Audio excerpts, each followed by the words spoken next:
Waves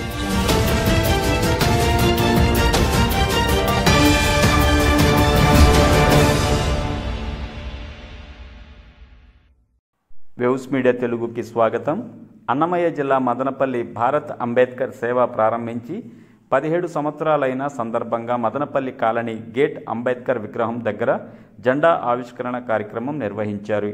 కార్యక్రమంకు నాయకులు కార్యకర్తలు పెద్ద ఎత్తున తరలివచ్చారు.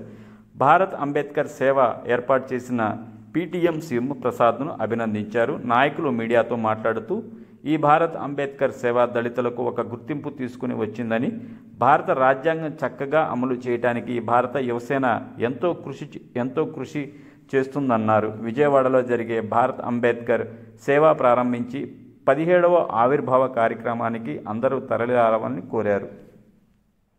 భారతదేశ మూల సంస్కృతి ఏదైతే ఉందో ఆ సంస్కృతిని వేల సంవత్సరాలుగా కాపాడుతున్నటువంటి సాంఘిక న్యాయ పోరాటం ఏదైతే ఉన్నాయో ఆ పోరాటానికి కొనసాగింపుగా ఏర్పడింది మన భారతీయ అంబేద్కర్ సేన.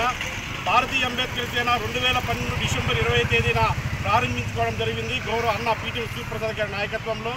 ఆ రోజు నుంచి ఈ రోజు వరకు కూడా ఈ సమాజంలో ఉన్నటువంటి ఏదైతే కుల వివక్ష కానీ అదేవిధంగా ఈ దేశంలో ఉన్నటువంటి అనేక పోరాటాల విషయంలో భారతీయ అంబేద్కర్ సేన ఈ 14 సంవత్సరాలుగా పోరాటం చేయడం జరిగింది.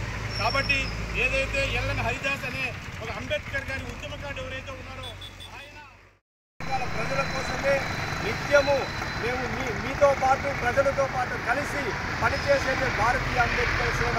ప్రభుత్వాన్ని తలలో ఉంచి బడుగు బలహీన వర్గాల కోసం వారికి రావాల్సినటువంటి హక్కుల కోసం పోరాటం చేసేది భారతీయ అంబేద్కర్ సేన. భారతీయ అంబేద్కర్ సేన ఎప్పుడు కూడా ప్రజల పక్షాన ఉంటుంది. ప్రభుత్వాన్ని ఎదురుండి నిలబడి ప్రభుత్వం మాకు కావలసినటువంటి హక్కుల కోసం మేము నిలబడి సాధించేది భారతీయ అంబేద్కర్ సేన అని మీ అందరికీ తెలియజేసుకుంటున్నాను.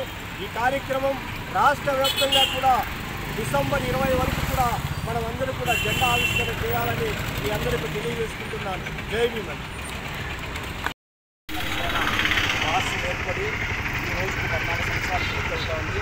ఈ 14 సంవత్సరాల్లో సమాజంలో మాకు ఒక హోదాను, ఒక గౌరవాన్ని, ఇంకా చెప్పాలంటే ఒక సమాజంలో మాకు ఒక గుర్తింపును తీసుకొచ్చిన భాష వ్యవస్థాపక అధ్యక్షుడు పీటీఎం శివప్రసాద్ గారికి, భాష కుటుంబ సభ్యులు అందరినీ కూడా ప్రత్యేక శుభాకాంక్షలు, ధన్యవాదాలు తెలియజేస్తున్నాము. ఈ 14 సంవత్సరాలలో అనేక ఒడిదుడుకులు ఎదుర్కొని అనేక సంస్కరణల దిశగా ఈ భాష అనేది ప్రయాణం చేసింది. కాబట్టి మనమందరూ కూడా భాష కుటుంబ సభ్యులు కూడా భాష యొక్క జెండాను చేతతో పట్టుకొని ప్రతి మండలం